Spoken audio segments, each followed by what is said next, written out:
جانوروں کی قربانی کا مسئلہ، اس سلسلے میں پہلے تو آپ کو حدیث کے اندر صراحت خود آئی ہے کہ بعض عیبوں کا حدیث کے اندر خود ذکر موجود ہے۔ جن عیبوں کا حدیث پاک کے اندر صراحت کے ساتھ ذکر ہے تو ظاہر سی بات ہے ان عیبوں کے پائے جانے کی صورت میں ان جانوروں کی قربانی کرنا درست اور صحیح نہیں ہوگا۔ چنانچہ حضرت برا ابن عازب رضی اللہ تعالی عنہ روایت کرتے ہیں کہ رسول اللہ صلی اللہ علیہ وسلم سے پوچھا گیا کون سا جانور قربانی کے قابل نہیں ہے،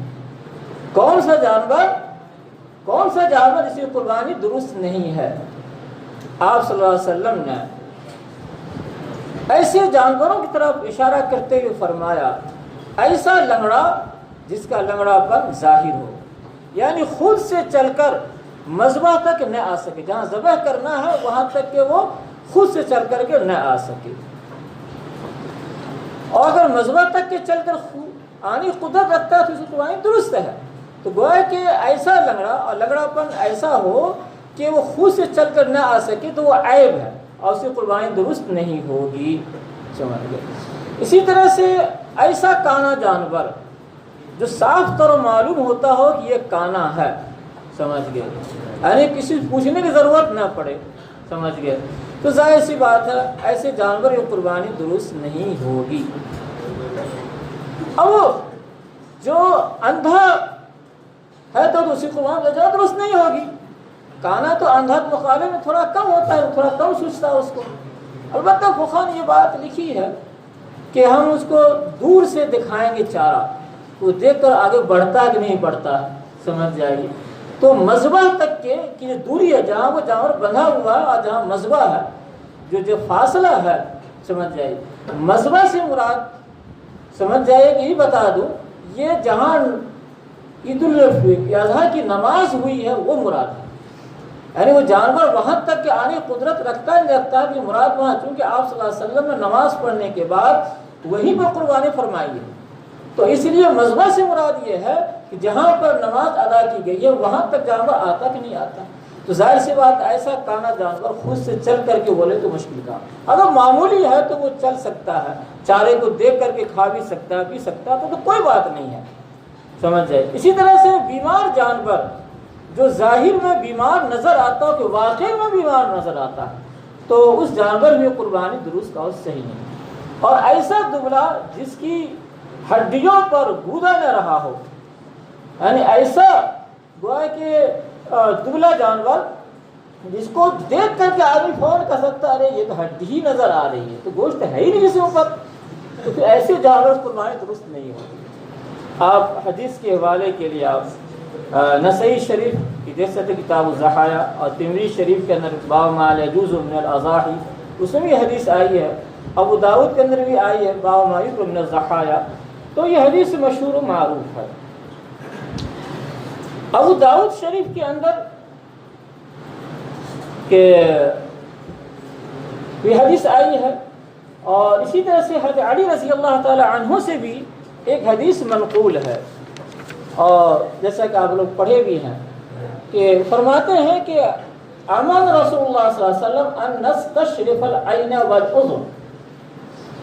کہ رسول اللہ صلی اللہ علیہ وسلم نے ہم کو حکم دیا کہ ہم قربانی کے جانور کی آنکھ اور کان کو جھانک کر دیکھیں تاکہ معلوم ہو کہ عیب کس حد تک ہے، اور عیب کی تفصیل ہم نے بتائی ہے۔ اسی طرح سے فرمایا آگے اگر ٹوٹنے کا اثر سر کی ہڈی تک پہنچ گیا ہو تو اس کی قربانی درست نہیں ہوگی۔ ترمذی شریف باب الضحیہ باضواء القرن والاذن، حدیث نمبر 1503۔ تو اب یہ جو حدیث میں جو آیا کہ ٹوٹنے کا اثر سر کی ہڈی تک، یہ مسئلہ دراصل ہے سینگ سے متعلق ہے، سمجھ گئے، یعنی سینگ سے متعلق، سینگ اگر ٹوٹ جائے اور ٹوٹنے کے بعد جو جہاں ہڈی ٹوٹی ہے وہ اندر جو ہڈی ہوتی وہ بھی ٹوٹ گئی اور سر کی ہڈی نظر آ رہی ہو تو اس کی قربانی درست نہیں ہوتی، سمجھ جائیے۔ تو معلوم ہوا ہے کہ بعض عیبوں کا ذکر حدیث شریف کے اندر خود ذکر موجود ہے جس کی بنیاد پر اس کی قربانی درست نہیں ہوتی ہے۔ اسی طرح سے ایسے جانور کی قربانی نہ کریں جس کا کان کا کنارہ سامنے سے کٹا ہوا ہو، یہ بھی حدیث میں آیا ہے، سمجھ جائے۔ اور نہ ایسے جانور کی جس کا کان اوپر کی طرف سے کٹا ہوا ہو، اس کی بھی قربانی درست نہیں ہوگی۔ اور نہ ایسے جانور کی جس کا کان چرا ہوا ہو، اس کی بھی قربانی درست نہیں ہوگی۔ اور نہ ایسے جانور کی جس کے کان میں سوراخ ہو، یعنی چھدا ہوا ہو، اس کی بھی قربانی درست نہیں ہوگی۔ یہ حدیث بیان کر رہا ہوں۔ اب دیکھیے ترمذی شریف کتاب الاضاحی باب ما یکرہ من الاضاحی، اس کے اندر حدیث موجود ہے۔ تو بہرحال اب فقہاء کرام بیان کرتے ہیں، حدیث تو ہم نے آپ کے سامنے بیان کر دی ہے، اب فقہاء کرام بیان کرتے ہیں کہ جو جن عیوب کا ذکر آپ کے سامنے آیا ہے، ان عیوب کے اوپر دوسرے عیوب کو فقہاء قیاس کرتے ہیں، اور قیاس کرتے فرماتے ہیں کہ اگر اس طرح کے عیوب اگر پائے جائیں گے تو ان کی قربانی درست نہیں ہوگی۔ اب دیکھیے ان کے الفاظ میں کہ ایسا جانور جو اندھا ہو، دونوں کان یا ایک کان یا سرین بالکل کٹے ہوئے ہوں یا پیدائشی نہ ہو، سمجھ جائے۔ اسی طرح سے بکری اگر ہے تو مکمل پستان ختم ہے، کٹی ہوئی ہے، اس کی بھی قربانی درست نہیں ہوگی، سمجھ گئے۔ اسی طرح سے اس طرح سے کٹی ہوئی پستان ہے بکری کی کہ بچہ دودھ ہی نہ پی سکے، مطلب مکمل تو نہیں ہے لیکن